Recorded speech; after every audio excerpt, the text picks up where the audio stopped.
Hello and welcome back to the Hesse Bros Pod. I know you guys have missed us. It's been several months since that last football game of the season. I don't even remember what happened in that game, but I'm excited to be back for a new start of the season. It's your boy B Hess and brother Luke Hesse. Luke, what's going on, man? Oh, I'm really excited for this NFL season. I think we both did not like the way that last one ended up, and I've been waiting all these months after that Lions loss to see that team back out on the field and see how the rest of these teams are shaping up too. Gonna get into all that here coming up, and I can't wait to see it happen on the field. We are less than 1 week away from the NFL season. So tonight we are going to go through each division, set the playoff field that we think, also predict some awards, regular season. We'll talk about playoffs and who we think is going to make it all the way next week as we cover our week 1 episode. But we're less than a week away. So let's at least set the scene who we think the contenders are going to be this year. Any sleepers, dark horses, maybe some teams that are overvalued. Luke, let's jump right in. Where should we start? I think let's start in the AFC. I think it's a little bit more straightforward. You got in the AFC the top four quarterbacks in the league, everyone knows about, and then seems a little bit top heavy in my opinion. Let's go ahead and start in the AFC West with your Chiefs in their division. How do you think it's going to shape up? Well, I'll say this might be the toughest division in football. A lot of people seem to think that way. They definitely have the best coaches in football, maybe the best coaches ever assembled in one division. Now that you add Pete Carroll, obviously what Harbaugh did in his first year and what they're doing with Sean Payton in Denver, he's gotten them turned around. So, yeah, I mean, is it a tougher division than normal? Probably, but the Chiefs have won this division 9 straight years. There's nothing changing.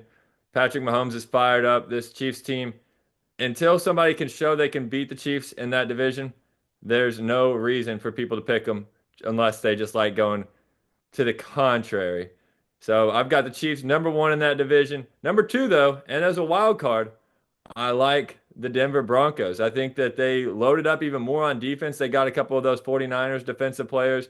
They continue to build to that defense that was already one of the top, if not the best defense in the league last year.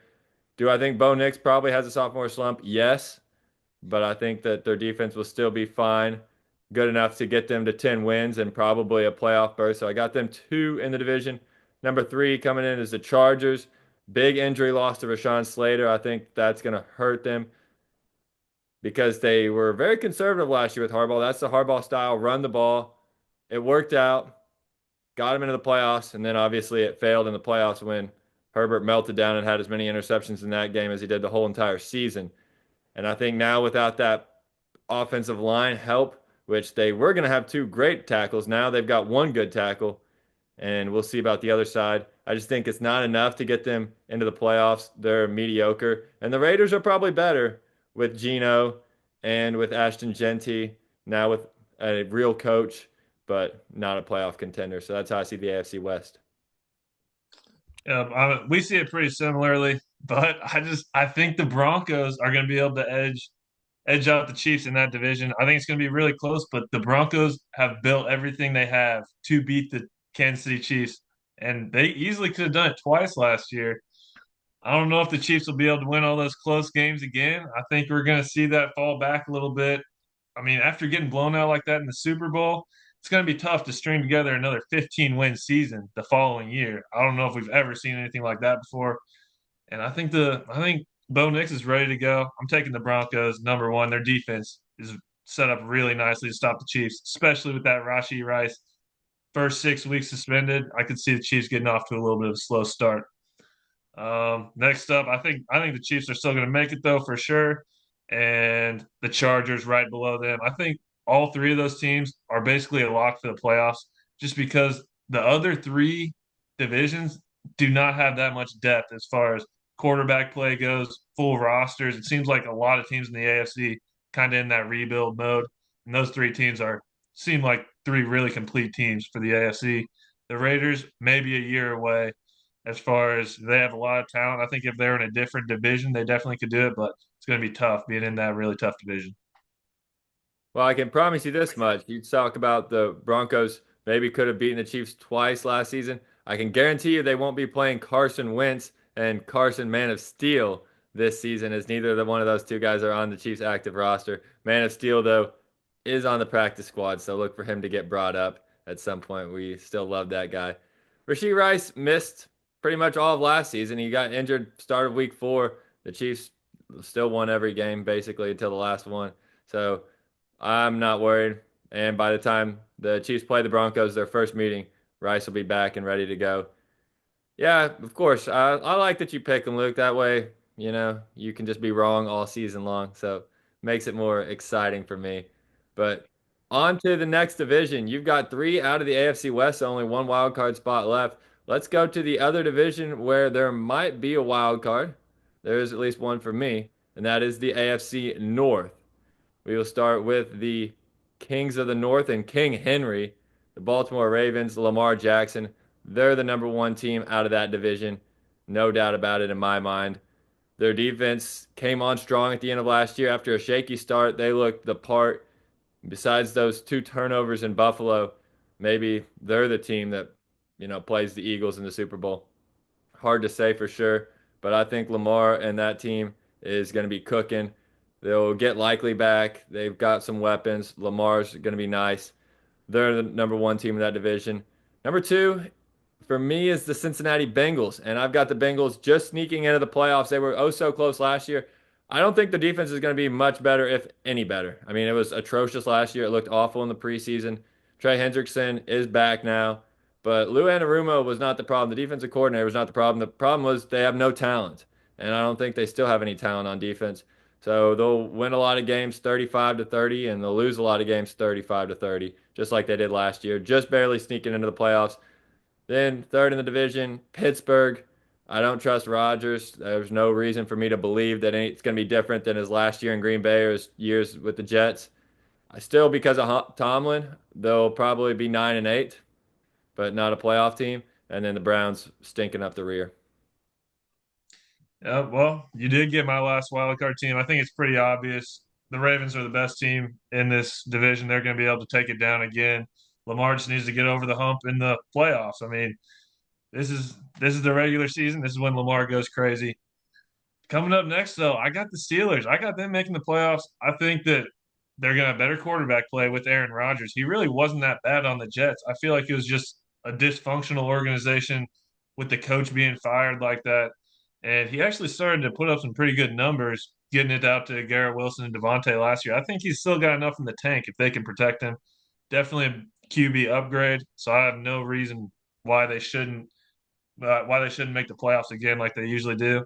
Whereas for the Bengals, they just do not have a defense. I think getting those head-to-head matchups against the Steelers, I mean, they just have no chance of stopping the Steelers offense. And that's really what it's going to come down to. Those two will be neck and neck. Obviously, Browns completely trash. Get them out of here. Going for the number 1 pick. Yeah, what worries me is the Steelers' defense towards the end of last year wasn't nearly as strong as it was at the start of the year. That defense is getting older. I don't know if it'll be able to hold up throughout the course of the season. But we'll move on. AFC East, Luke. Let me hear your predictions there. You've got no more wild cards left, so it's just the top of the division, but let us know how you think it shakes out. Yeah, this one's pretty simple. I feel like it's going to be the Bills number 1. I mean, this is what I was talking about where it's so top heavy in the AFC. It's pretty predictable, honestly. Definitely going with the Bills. I think the Patriots could see a resurgence. The biggest wild card team here, or the biggest team that could, make some noise is the Dolphins. If Tua can stay healthy and they can get that offense flowing, I am excited to see that. But if Tua goes down, I mean, that team's going to be absolutely terrible. And we're probably going to see the first coach fired of the year, Mike McDaniel, within the first 5 weeks of the season. If he goes down, the team's going to look terrible.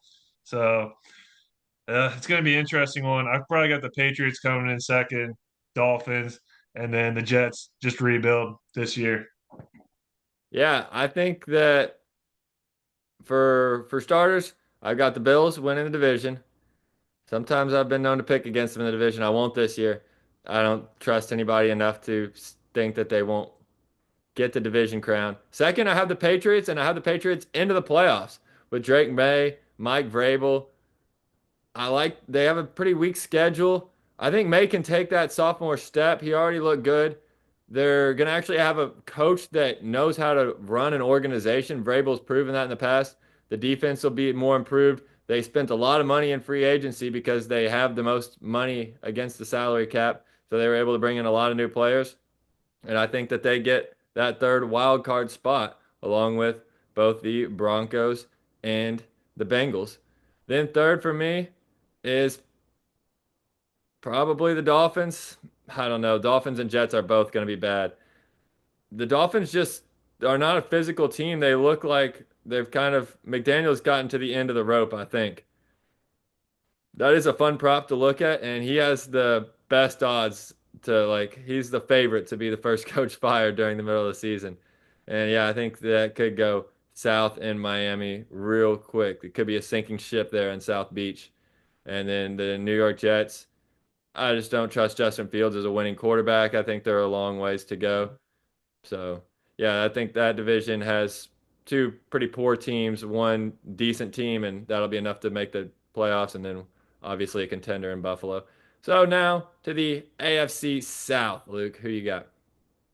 NFC South. I mean, it's pretty similar here too. I just feel like the Texans defense is the best in the division, pretty clear cut, and they got the best quarterback, so got to go with the Texans to win the division here. Next up, I think I'm excited to see what Travis Hunter can do for the Jags. I do think they're going to come in second, but they're not even really going to contend very well with the Texans. These are all going to be three bottom dwellers in the AFC. Jaguars, Titans. I mean, they need to prove it with Cam Ward. And then I really think the Colts might be the worst team in the league this upcoming year. I think this guy right here, Peyton Manning, his what nephew is probably going to be who they're drafting first overall come next April. So that's the way I'm feeling. Just it's just sad what's going on with the Colts because it seems like they could have a good team, but can't figure out the quarterback position, and it's just not going to get it done. This division is a mess to me because I don't really fully trust the Texans. I think they have one of the worst offensive lines in football. Their only bright spot, Larry Tunsil, they got rid of. CJ Stroud was already under duress all of last year. I mean, he's going to be getting murked back there, but I just don't know who else to pick. It's like I don't see any of those other three teams being able to overtake the Texans, even though I don't think the Texans will even be as good as they were last year.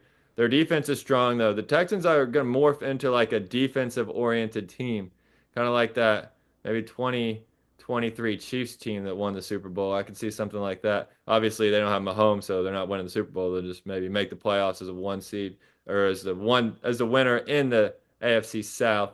Two, I've got the Titans. I believe in Cam Ward. He already is impressing me. Their defense was strong last year. They just couldn't get after the quarterback. I think they've improved that. Their offensive line looks really good in preseason. So give me the Titans at two. Jaguars, their defense is a mess. They're three, and Colts are four. I think the Colts have a decent roster, so I don't know about worst team in the league, but they just don't have enough to like I think all those teams. It wouldn't surprise me if every team in that division is somewhere between 10 and 7 and 6 and 11. Yeah, that would make sense. It will be interesting to see for sure. You think Travis Hunter will be going both ways all season? I really hope so. I drafted him in a fantasy football league that he's the only you get points for IDP stats, but you don't have any IDP players. You just he's the only guy, and I took him in the third round, so I'm really hoping so because he gets 2 points anytime he gets a tackle. I'm gonna need him to get some tackles, or else he's definitely not worth the third round pick. But I'm excited to watch it. That's why I wanted to pick him. Like that's gonna be appointment television, especially early on in the season for the Jags before they become irrelevant just to see that because I definitely think he has the talent and the ability and the drive, man. Just a workaholic to be able to do it. So I think I realistically he probably is their number two receiver, but maybe doesn't play all the time in two wide receiver sets. So we're looking at maybe 70% snaps wide receiver, which is still on the high side. And then he mixes in defense, maybe even if he sees 50% of the snaps, I think that would be pretty cool. Absolutely. And I mean, for the Jaguars to trade up for him at number two, it feels like they have to use him for Right, both right. because he's not the wide receiver talent to trade up for somebody at number two. It looks like they're looking for a 2-for-1 for a position, which, if it works out, is definitely worth it. Absolutely. That's a great point because they gave a lot of draft capital to just move up from five to two. So it's definitely not a smart move if you're just putting them out there on one side of the ball. So yeah, let's see it. I hope he can do it and he can hold up. It's going to be probably the funnest thing to watch about maybe that whole entire division. All righty, well, that was the AFC picks. How you feeling about NFC, Brand? Where do you want to start? Well, I like to start in the West, but I have an amendment. So we came out with a video where we all did pick our division winners and Mhm. our wild cards, but that was 2 weeks ago. There's been some injuries. There was a trade recently. There have been some players that I thought may not be healthy that might actually be healthy now. So, am I allowed to amend what I said 2 weeks ago because I need to tweak some things? Oh, you are. I'm planning on doing the same thing. Okay, perfect. Well, we'll start out in the West where I'm tweaking absolutely nothing. Arizona Cardinals. I don't care that Matthew Stafford is back. His back looks fine. He's been practicing. The Rams, are they probably the smart pick? Yeah, but I just don't trust Stafford to hold up. If he's already having those issues, it's hard to see. Like at the end of last year, he was great in those playoff games. I mean, phenomenal against the Vikings, dismantled them, and they played the Eagles better than anybody else did. If it didn't start snowing middle through the game, they probably win that game, and the Chiefs are the Super Bowl champions. Like you never know. So it's it's hard to say, but I like what is going on out in the desert. We got Kyler Murray, man. He's ready. Trey McBride is going to have the best year of all tight ends this season. Marvin Harrison's going to take that sophomore jump.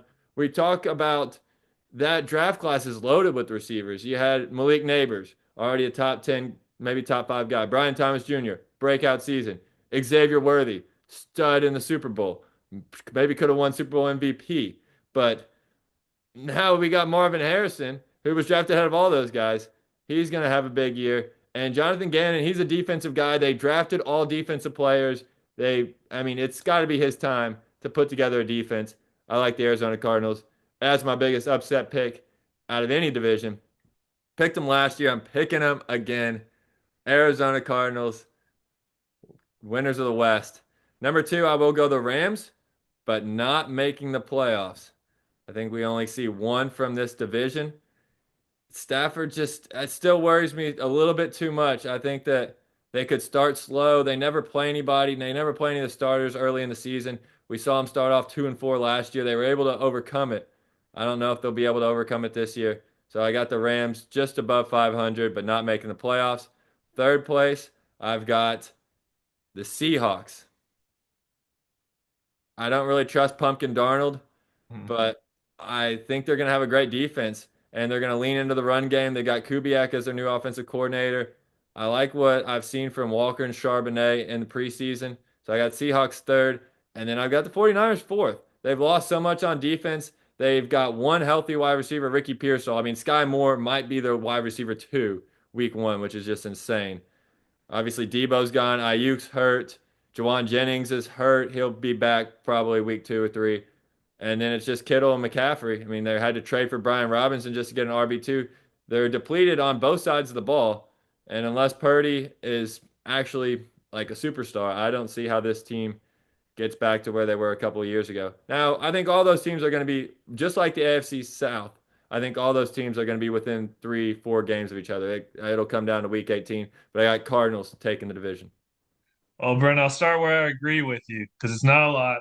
I do agree that it's going to be really close. Those teams are all pretty evenly matched, and I think the NFC is a lot more condensed. You don't have the superstar QBs as much, but you have all QBs that know what they're doing and can lead a team to a decent amount of wins, and especially in this NFC West. Number one, though, I'm going to be going with the Rams. I think Stafford's the best quarterback. He's got Devontae Adams. He's now throwing it to. If you would have told me as a Lions fan in 2012, whenever Devontae Adams is absolutely cooking us on the Packers, now Stafford's going to be throwing to Devontae on the Rams. I'm like, it's going to be the best team ever. So I'm going with the Rams. I think they A got lot it. of years since then, though. But I do love Yeah, Devontae. it's true. It's true. But yeah, I think they're gonna have a great season. Their young defense, I think they're definitely gonna be a contender in the NFC. Next up, not making the playoffs, Seahawks. I think I like what you said. I think Darnold, he'll be good enough, but it's going to be really tight in this division. And I'm going with the 49ers in third. I got your Arizona Cardinals in dead last in the No, you just division. you just put them down and just moved everybody up one rung. All That's right. right. Like you said, 49ers completely depleted, and I just don't see it happening. Purdy carrying a team to a lot of wins. And the Arizona Cardinals, I think this might be the last year for Kyler in Arizona. I could see Aaron Rodgers moving on from the Steelers and Kyler getting shoved over there to the Steelers. It just seems like such a perfect thing to happen. Oh my God. And I think the Cardinals are going to draft a quarterback. It seems like it's just gotten stale in Arizona. They need a change of pace. I don't think their head coach is it, and I don't think they're going to be able to compete with these other teams in the NFC. I agree. This is definitely their kind of put up or shut up time for both Kyler Murray and Gannon. So it's a lot of pressure on them. I think they rise to the occasion. All right. I picked that division. Luke, where are we going next in the NFC? We'll save the NFC North for last. Let's go to the NFC East, where we just heard some really big news today, actually. Micah Parsons getting traded from the Cowboys to the Packers. And it's pretty crazy and it shakes up things a lot for me. I did have the Cowboys in the playoffs before this, and I'm switching them out. First off, number one, got to go with the Eagles. They're clearly the best team in this division. But after that, I'm going with the New York Giants. New York football Giants in the playoffs. Count it. I think Russell Wilson will be able to do enough. They actually have some pretty good weapons. Malik Neighbors is going to break out as one of the best receivers in the league. And I kind of like that tandem, Tyrone Tracy, Cam Scatterbu in the backfield. I think they'll be pretty solid. And most importantly, they have probably the best defensive line in the NFL. Absolute dogs down there. Brian Burns, Abdul Carter going to be getting after the quarterbacks, and that's what you need to do in a division like that, especially where Dak Prescott's going to be back there just chucking it all day long. Jaden Daniels need to get some pressure on him. I think it's going to really help. The Giants can get it done. Next up, I'm going with the Commanders. I think a little step back from the Commanders is what's going to have to happen. Obviously, it's not just because I'm a Lions fan. They destroyed us in that playoff game. I'm not bitter at all, clearly. But no, I think that they won a lot of close games last year. They're going to have a harder schedule. And once teams get some film on a player like Jaden Daniels that is one of a kind, they can study that through the offseason and come up with a better plan of how to at least contain him and not let him have these insane games where he goes absolutely crazy. And I think NFL defensive coordinators are good enough to be able to do that and slow them down a little bit so they won't get as many wins this year. Cowboys dead last. Their defense is terrible. Their run game's terrible. They're just going to have Dak Prescott throwing for 5,000 yards for no reason.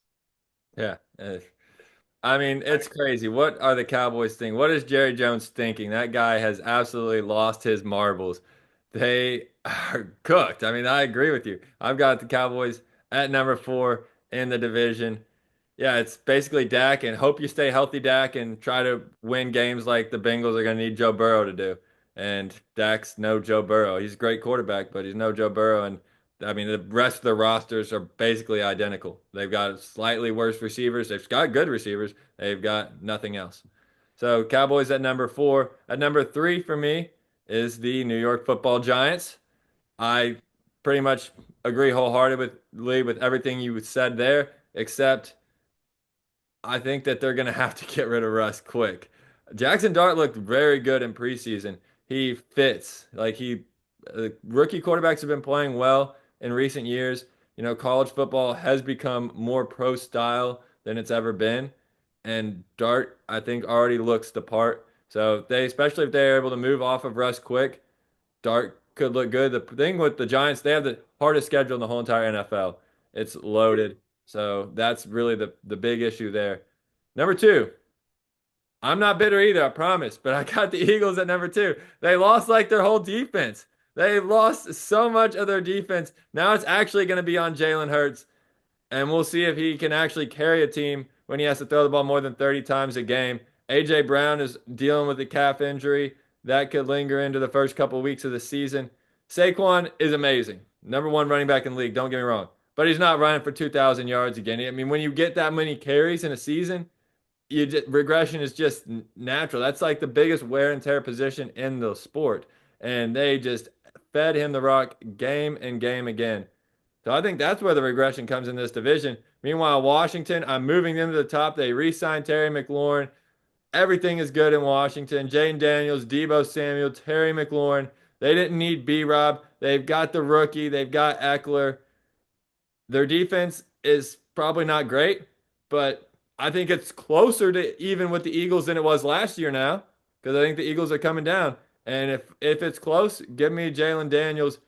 That guy's electrifying. I think he even takes another step forward in his sophomore year. Last year, he was just following the Kingsbury system. I think they're going to open up the playbook a little bit more for him this year and show different things that they didn't show last year.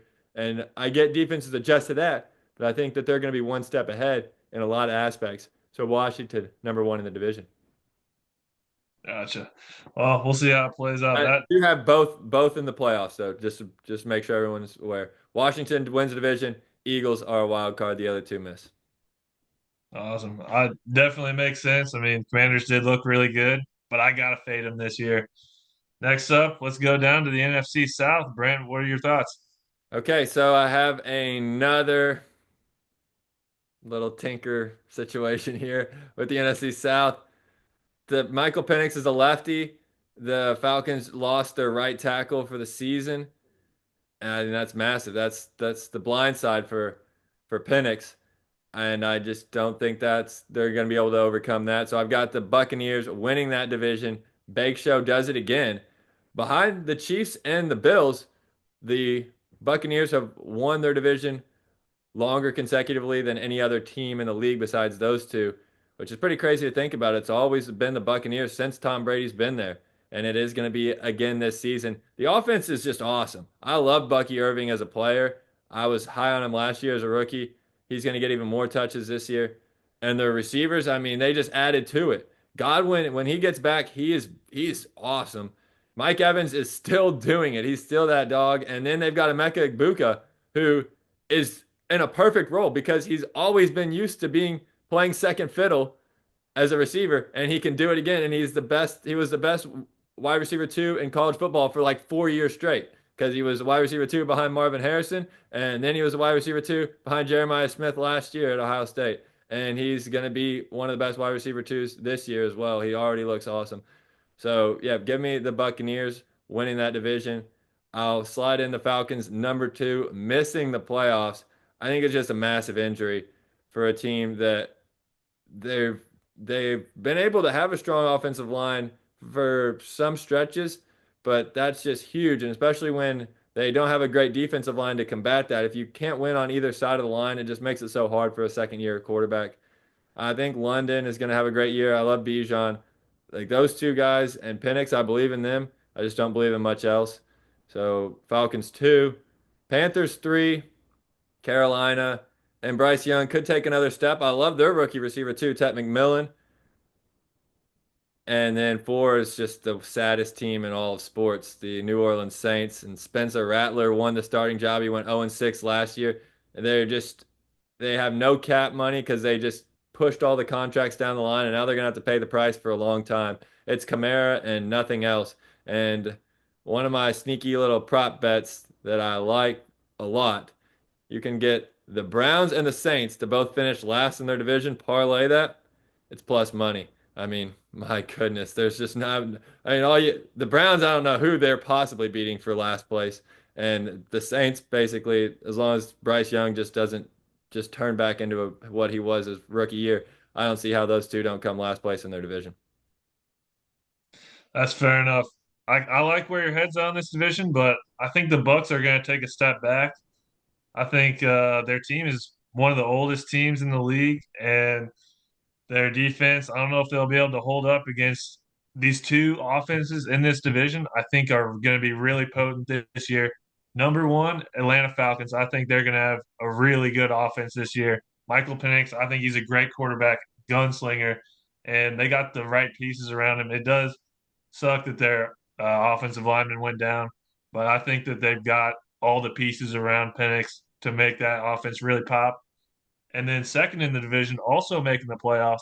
I'm going with those Panthers. I think Bryce Young has the weapons around him that he needs. Two first round picks these last 2 years, Leggett and Ted McMillan. And they also have Jalen Coker, another really good young receiver. Bryce Young really started to do well towards the end of last season. And I think they've got what it takes on offense to put a lot of points up on the board. Their defense, if it's terrible, it might not work out, but I think they'll be able to do enough to get second in that division, make the playoffs. Bucks are going to come in third, and then, like you said, Saints bottom of the barrel for the league. Yeah, it's just worse, even worse quarterback situation than the Colts. But it's not even worth talking about because the roster is just even Awful as way well. worse than the Colts did. Yeah. I mean, do you like that? Browns and Saints both to come last in their division. That seems like about as close to a lock for plus money as you could find. I'd say so, unless an injury happens to Joe Burrow. I'd say that's pretty much a lock. Right. Okay, and now we get to our, I think, most interesting division, especially in the NFC, and it is the NFC North. So, Luke, take it away. Well, you already know, two-time reigning division champions, Detroit Lions, coming off 15 wins. We'll talk enough about them throughout the year, but this is the best roster in the league, in my opinion. The only players we lost, Frank Ragnow, and that's pretty much it. We just traded Tim Patrick, but that's because we have the best wide receiver three in the league, Isaac Tisslaw, going to be making plays day in, We day like out that guy. on the field. It's going to be electric. He's the Puka of this past draft. Let me tell you right now, he's going to be an absolute beast. And the defense got good additions in the secondary, have a great safety duo. Hutch is back. Like everyone's forgetting about the Lions because these coordinator changes. We don't have to change the schemes. Like it's not like we're rebuilding. Like oh, we got rid of our coordinators because our team was bad. We can still do similar things. A lot of still same coaches still there, and it's just such a good roster. We're going to be able to take it down. The last 2 years, we're 11-1 in the division, so I'm not really too worried about it. Next up is going to be the Green Bay Packers. They got Parsons. It's going to be scary going up against him. And I think they're getting Matthew Golden as a wide receiver. It's going to be big for them. And they're just head and shoulders right now, I think, above the Vikings and the Bears as far as their QB situations go. The Vikings, I got them coming in third. They're not going to take a huge fall off, but from 14 wins, I mean, I don't think they can make the playoffs. The Packers are going to make the playoffs, by the way. But the Vikings, I don't see them making it. JJ McCarthy, I just haven't seen him throw the ball very much. In Michigan, he barely ever threw it. Coming off of his injury last year, missing the whole season, it's like it's going to be tough for him to really hit the ground running this season, even with those great weapons they have. And Addison's going to be out for the first 3 weeks, anyways. So it's going to be tough to build rapport there. And then I'm excited to see what the Chicago Bears can do, but I don't think it's going to click right away for this team. It seems like a lot of noise in camp about, Caleb's not doing enough. Their wide receivers maybe, aren't getting on the same page as their quarterback. Their running game really isn't good, and you need a good running game to be able to compete in the NFC North, and they just don't have it. So I got them bottom of the barrel. All right, Luke. Well, my theme in the NFC North is continuity as coaches. And I think number one, the team with the best coach, best defensive coordinator, the Minnesota Vikings. They're going to win this division. Kevin O'Connell, he's a mastermind, dude. If he got Pumpkin Darnold to 14 wins, just imagine what he can do with somebody that does not see ghosts on the field. Like, it's just that simple. JJ McCarthy is not a downgrade from Sam Darnold, I promise you. Meanwhile, you got Brian Flores on the other side. Think about 2 years ago when Kirk Cousins tore his Achilles. They were fighting for a playoff spot with somebody named the Pastronaut and Nick Mullins. So this Vikings team is always slept on. They were slept on last year, and that was my fault because they had a pumpkin at quarterback. This year they do not. They have a national champion at quarterback. I'll take Minnesota Vikings number one. Number two is really tight for me because One team just added the best defensive player in the NFL, and the other team just lost both their coordinators and some of their offensive line. The guy that's supposed to be blocking this best player in the NFL that they're gonna have to see week one. But I can't put the Lions any lower than two. I'll take Detroit at two. They're still going to be a great team. Everything you said, besides, I think you're obviously understating how big of changes they had to make in that coaching room and some of the personnel on the offensive line. But yeah, I mean, it's still Amon-Ra, Gibbs, Sneaky Sam Laporta, Jamo Williams, and you get Hutchinson back. The defense is going to be better. I mean, the defense was just like just zombies by the end of last year. So Lions two, Packers three, and they are my final wild card spot. So I've got all three of those teams in the playoffs now. Packers, that's a massive trade getting Micah Parsons. The Packers are a team that is just solid. They're young, they're good, but it's like who's their superstar? They really don't have one. Now they have that guy, and I think that makes them a real threat. Any of those three teams could could go on a run to could represent the NFC in the Super Bowl, in my opinion, and I would not be surprised at all. So Packers are coming in at number three and number four, an improved Chicago Bears team, but still number four. I think it's going to be growing pains with Ben Johnson. Clearly, he's not exactly happy with how it looks all the time, but it hasn't looked terrible, even against the Chiefs in the preseason game. It started slow, but Caleb found his rhythm, and some of the Chiefs starters were still out there. And obviously, he diced up the Bills the week before when they were playing their backups. But it's not to what Ben Johnson wants to see yet. I think it'll get there. They'll start too slow, and in that division, you can't get behind because it's going to be hard to make up ground. So that's how I see the NFC North. It'll definitely be interesting. I really don't know how the Vikings are going to beat the Lions in the division. The Lions are 6-1 against the Vikings the last 4 years. So yeah, if Dan Campbell owns that team, not too worried about them at all. You saw Darnold turn into a pumpkin week 18. I don't know. Kevin O'Connell has no idea how to stop this Lions team. It's going to be pretty awesome to watch the Lions beat them again twice more, but that's how it goes. Hey, we'll see. I think the Vikings have a way better chance than you picking the Broncos. Fair enough. All right, well, those are our playoff picks. So next week we'll talk about who we think's gonna make it to their conference championship games and win the Super Bowl. But we've still got some other regular season stuff to talk about because we got regular season awards. So let's start at the top, Luke. Who do you think wins the MVP? Last year was one of the most controversial MVPs in a while. Josh Allen and Lamar both had cases. Lamar is first team All Pro. Josh Allen gets his MVP. Those two are right there at the front. Lamar, two-time MVP. Mahomes, two-time MVP. Allen now an MVP. You've got Joe Burrow. Those are the top four in odds. You like any of those guys or somebody else? I think Lamar is just destined to win it this year. He's going to be so mad again from the way that the playoffs went last year that he made that mistake of the fumble, and then obviously Mark Andrews, like those few plays away from at least I think making the Super Bowl. I think they would have made it. So he's going to come in with a vengeance this year. Also, not winning it last year, he's going to be the best player in the league again and probably win it. If you want a sleeper pick, though, I mean, if the Cowboys can somehow have a decent year, Dak Prescott is going to have maybe the greatest statistical year of all time. If they can somehow pull out 10 wins, it's the only way. He's going to be throwing the ball like 60 times a game. So that could work too. I don't hate that sleeper pick at all. My pick is from that same division, and it's Jaden Daniels, man. Second year quarterbacks. I think he's fifth in odds right behind those four we just talked about. Jaden Daniels for MVP. I love it. Heck yeah. All right. Offensive player of the year. I'm going with Bijan. I think he's going to get all the work. He's going to have the most rushing yards, and that offense is going to be potent. A lot of touchdowns. Give me Bijan. My pick, Jay Jettas. Justin Jefferson absolutely is going to have a monster year. McCarthy's going to want to get him the ball early and often. And Jefferson's going to remind people, I'm the best receiver in the league. He didn't like Chase. I mean, he loves Chase, college teammates and stuff, but winning the Triple Crown last year, leading the NFL in all receiving categories, Jefferson's going to have something to say this year. He stays healthy and dominates.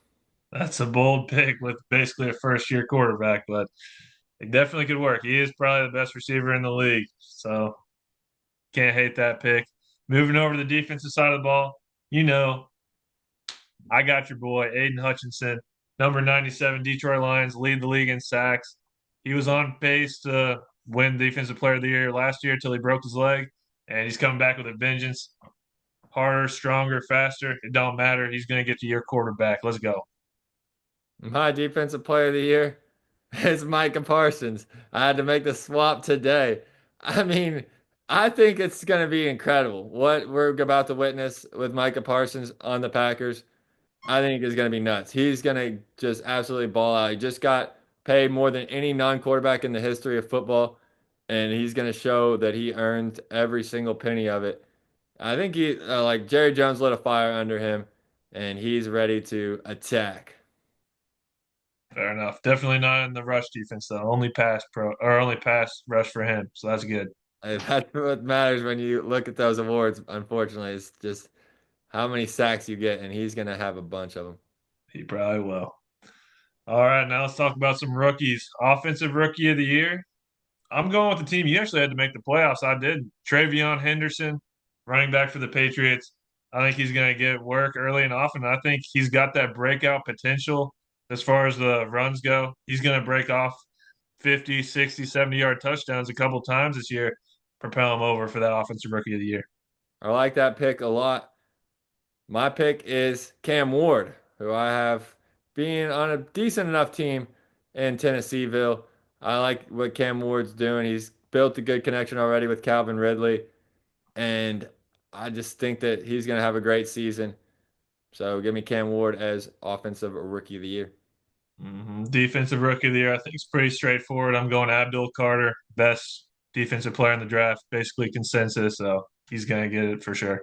Yeah, especially if the Giants do end up making the playoffs like you have. That's the one we'll agree with. Abdul Carter. Hard to see that not happening. All right. Any other awards? Are we going to our favorite prop bets? Let's go into our favorite props. All righty. My favorite one of the year, I think this is pretty much a guaranteed lock as long as he doesn't get hurt. Bryce Young, 18 and a half passing touchdowns. I'm taking the over on that all day long. His last 10 games of the season, he had 15 touchdowns. They're setting the line way too low. And, he started off the year bad, got benched, but as soon as he came back from that, he got a touchdown every single game. Like he is a good quarterback. The offense is going to be way better. This is free money as long as he doesn't get hurt. That's not bad at all. I hadn't thought about that one, but it makes sense to me. Mine is in that same division, and it's Drake London over 1,200 receiving yards. With Penix, he was dialing it up. London is going to get a massive target share, and the Atlanta Falcons, I mean, Kirk Cousins was a mess last year, and London was already close to 1,200, already over 1,000 yards. Give me London. It wouldn't surprise me if he leads the NFL in receiving yards this season. So I'll take Drake London over 1,200 yards receiving. All right, let's parlay those two up and make some money this year, BS. Nice little payday come January. Hell, hell yeah. And then make sure you sneak those Browns and Saints in as well, because that's my secondary pick. So take that, and we will be off to a good start this football season. Heck yeah, I can't wait. And before any games happen, we'll see all the Hesse Bros fans again next week. That's right. Next week, we will make our Super Bowl predictions and talk the week one matchups. Thanks for tuning in. We're glad to be back on the Hesse Bros Pod for the 2025 NFL season.